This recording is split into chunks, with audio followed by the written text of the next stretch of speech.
रहीम अस्सलाम वालेकुम। ये पहला एमसीक्यूज़ है। Who introduced chi square test first time. अच्छा जी, देखें ये काई स्क्वायर टेस्ट जो है ये सबसे पहले किसने इंट्रोड्यूस की, ठीक है। तो काई स्क्वायर टेस्ट है वो सबसे पहले R.A. हेलमिटर मेल्ट, ठीक है, इसने इंट्रोड्यूस की थी। अच्छा जी, उसके बाद क्या हुआ कि 19 में जो है ना इसमें कुछ चेंजेस लाई, और वो चेंजेस किसने लाई? कार्ल पेयरसन ने, ठीक है। तो इसका जो राइट ऑप्शन है वो ऑप्शन ए है, ठीक है। नेक्स्ट क्वेश्चन है काई स्क्वायर टेस्ट, ठीक है। काई स्क्वायर टेस्ट क्या है? डिस्क्रीट डिस्ट्रीब्यूशन है या कंटिन्यूस डिस्ट्रीब्यूशन है, ठीक है। बेसिकली काई स्क्वायर जो टेस्ट है ना वो कंटिन्यूस डिस्ट्रीब्यूशन में आती है, ठीक है। अच्छा जी, नेक्स्ट है रेंज क्या है काई स्क्वायर की, ठीक है। याद रखिएगा काई स्क्वायर की जो रेंज है वो 0 से लेकर इन्फिनिटी थी, ठीक है। नेक्स्ट है mean of chi square distribution. Chi square distribution का मीन क्या है? अच्छा जी, एक बात याद रखिएगा, जो काई स्क्वायर डिस्ट्रीब्यूशन का जो मीन होता है ना वो number of degree of freedom के इक्वल होता है, ठीक है। तो यहाँ पे ऑप्शन ए भी सही हो सकता है और बी भी सही हो सकता है, तो लेकिन यहाँ पे हम बी को करेंगे, ठीक है। बेसिकली जो number of degree of freedom होती है ना वो ही जो मीन होता है ना काई स्क्वायर का वो number of degree of freedom के इक्वल होता है। अच्छा जी, नेक्स्ट क्वेश्चन है variance of chi square distribution, ठीक है। देखिए एक चीज़ ये याद रखिएगा, ये मोस्ट जो है ना एग्जाम में जो है ना रिपीट होते हैं ये क्वेश्चंस, ठीक है। तो जो वेरिएंस है वो 2n है, ठीक है। मीन क्या है? वो n है, ठीक है। टू टाइम जो है ना वेरिएंस, ठीक है। 2 time degree of freedom, degree of freedom 2 से मल्टीप्लाई करेंगे तो वेरिएंस आ जाएगा, ठीक है। नेक्स्ट है μ3 ऑफ काई स्क्वायर टेस्ट। अच्छा जी, ये देखिए ये बेसिकली मूवमेंट अबाउट ओरिजिन, ठीक है। तो पहली मूवमेंट क्या होती है? पहली मूवमेंट मीन होता है, ठीक है। सेकंड मूवमेंट क्या होती है? Variance. Third movement skewness. Fourth movement kurtosis, ठीक है। तो ये बेसिकली स्टैटिस्टिक्स में मूवमेंट्स होती हैं। तो इसमें जो μ3 है ये थर्ड मूवमेंट है। तो थर्ड मूवमेंट का मतलब है स्क्यूनेस। तो यहाँ पे ये कहता है कि काई स्क्वायर टेस्ट का जो स्क्यूनेस है वो क्या है, ठीक है। वो ये जो है ना ऑप्शन डी वो राइट ऑप्शन है, ठीक है। तो यहाँ पे 8 मल्टीप्लाई बाय n, तो ये का स्क्वायर डिस्ट्रीब्यूशन का स्क्यूनेस है, ठीक है, थर्ड मूवमेंट। उसके बाद का स्क्वायर सिंबल इज लेटर। अच्छा जी, देखिए ये जो का स्क्वायर का जो सिंबल होता है ना, ठीक है, वो थोड़ा इस तरह होता है कि ये जो कर्व लाइन की तरह होता है, ठीक है। तो इस पे ये जो लेटर है ना ये बेसिकली ग्रीक लेटर है, ठीक है। अच्छा जी, next the curve of chi square distribution is positively skewed, skewness decreases as. अच्छा जी, देखें यहाँ पे ये कहता है कि जो का स्क्वायर डिस्ट्रीब्यूशन का जो कर्व होता है ना वो पॉजिटिवली स्क्यूड होता है जब आपके पास n डिक्रीज होगा, ठीक है। अगर आपके पास n कम होगा तो ये पॉजिटिव स्क्यूनेस होगा, ठीक है। उसके बाद अगर जैसे जैसे आप जो है ना सैंपल साइज बढ़ाते जाएंगे तो ये जो है ना इसमें स्क्यूनेस जो है ना वो कम होती जाएगी, ठीक है। देखिए मैं यहाँ पे इसका ग्राफ बनाता हूँ, ठीक है। सॉरी, ये वैसे ही जो है ना यहाँ पे इस तरह। तो देखिए अगर n कम होगा तो ये इस तरह जे शेप में होगा, ठीक है, ये पॉजिटिव स्क्यूनेस में। अगर हम जैसे ही सैंपल साइज इसका बढ़ा दें तो ये कुछ इस तरह होगा, ठीक है।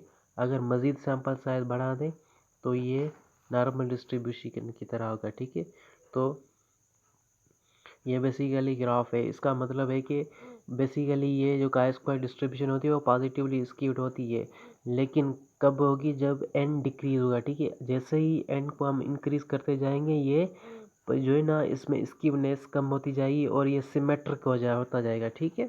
तो यहाँ पे curve of chi square distribution is positively skewed, skewness decreases as n increase, ठीक है। कब स्क्यूनेस कम होगी? जब हम n को इंक्रीज करते जाएंगे, ठीक है।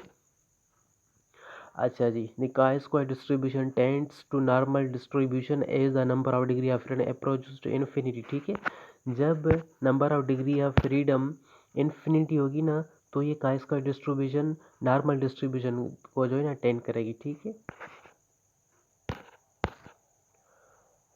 is used for test of independence of attributes in contingency table।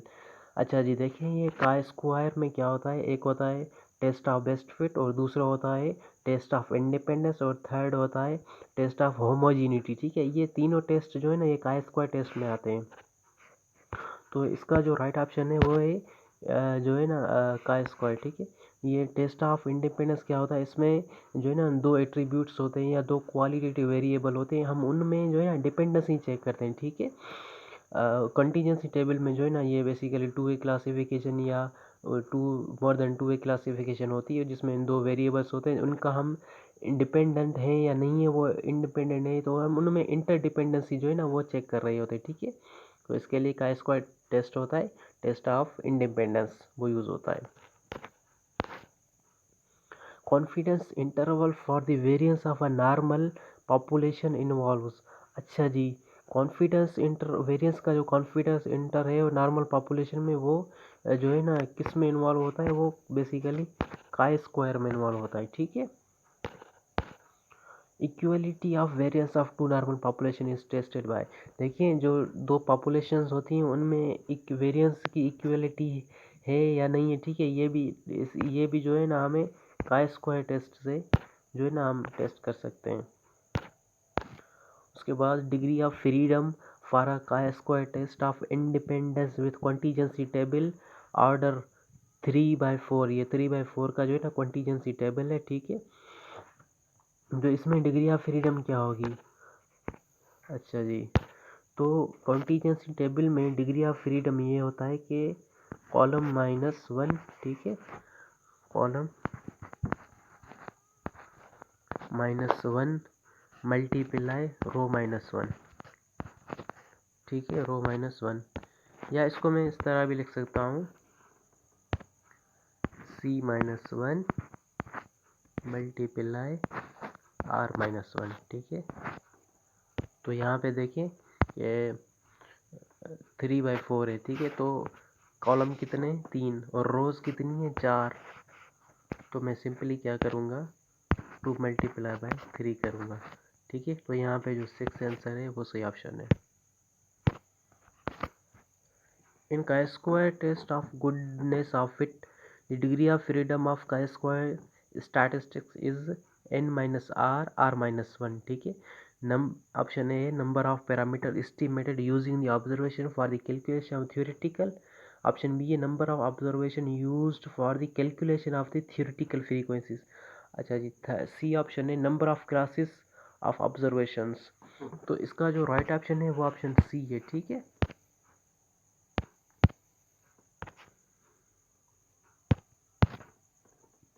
का square test of goodness of fit was introduced by, basically ये जो है ना कार्ल पियर्स ने इंट्रोड्यूस की थी। ठीक है, उसके बाद if X and Y are two independent chi square variables with degree of freedom 3 and 4 respectively then Z is equals to X plus Y with follow.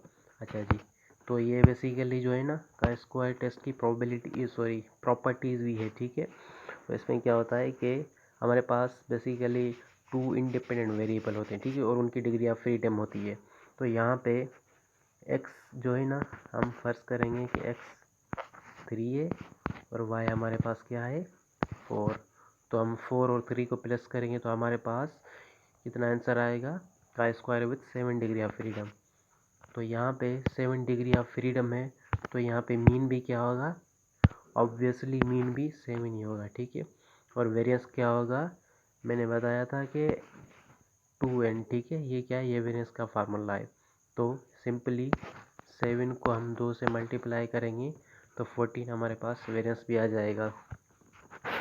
अच्छा जी, उसके बाद मैंने एक और चीज़ भी बताई थी, थर्ड मूवमेंट स्क्यूनेस। तो स्क्यूनेस क्या है, μ3 इज इक्वल्स टू 8n। ठीक है, तो यहाँ पे n क्या है 7 है। ठीक है, जब 7 को 8 से मल्टीप्लाई करेंगे ना तो आपके पास स्क्यूनेस भी आ जाएगा। अच्छा जी, उसके बाद फोर्थ मूवमेंट क्या है, वो है कर्टोसिस। तो बेसिकली कर्टोसिस का जो फार्मूला है ना वो है 12n² प्लस 48/n, ठीक है। तो आपको n गिवन है, तो आप ये कर्टोसिस भी इस तरह कर्टोसिस की वैल्यू भी जो है ना फाइंड कर सकते हैं। अच्छा जी, उसके बाद क्या आता है, एक और भी चीज़ आती है, वो होती है B1 β2 एंड β1। तो β1 क्या है इसमें 8/n, ठीक है। तो n 7 है डिग्री ऑफ फ्रीडम, ठीक है। तो जब 8 को 7 से मल्टीप्लाई करेंगे तो आपके पास β1 भी आ जाएगा, और β2 इज इक्वल्स टू 3 + 12/n, ठीक है। तो ये β2 की भी वैल्यू इसी से हम कंप्यूट कर सकते हैं। नेक्स्ट क्वेश्चन है, if x tends to (n) the mode. अच्छा जी, एक और चीज़ होती है वो मोड, ये भी जो है ना मोस्ट इम्पॉर्टेंट MCQs है ये एग्ज़ाम के लिए, ठीक है। मोड इसका बेसिकली n-2 होता है, तो n-2 ये याद रख लीजिएगा। तो ये मोड है chi² का। When the set of n expected and observed frequency are same, the chi² value become। मुझे बताएं chi² का क्या फार्मूला है, is equals to observed value minus expected value divided by expected value, ठीक है। और इनका क्या होल स्क्वायर, और इनका सम भी, ठीक है। तो हम बेसिकली क्या कर रहे होते हैं, observed value minus expected value कर रहे होते हैं, ठीक है।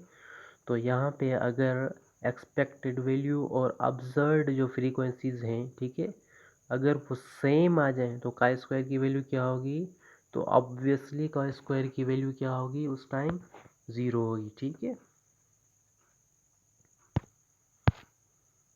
In a chi² test of independence we consider the attributes are independent if।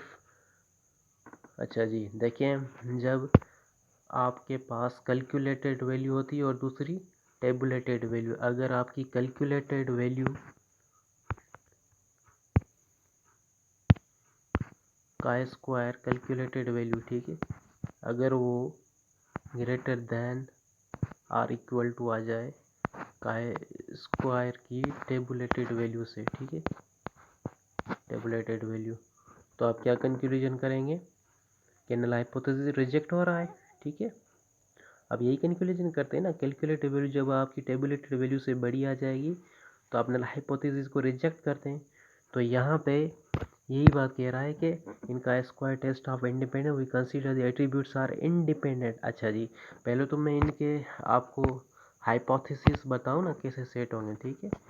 जो H0 होता है ना, उसमें हम ये स्टेटमेंट देते हैं कि जो 2 क्वालिटेटिव वेरिएबल या 2 एट्रीब्यूट्स है ना वो इंडिपेंडेंट है, ठीक है।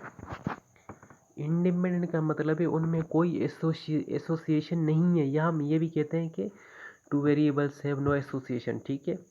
और फिर अल्टरनेटिव तो इसके अगेंस्ट होता है, ठीक है।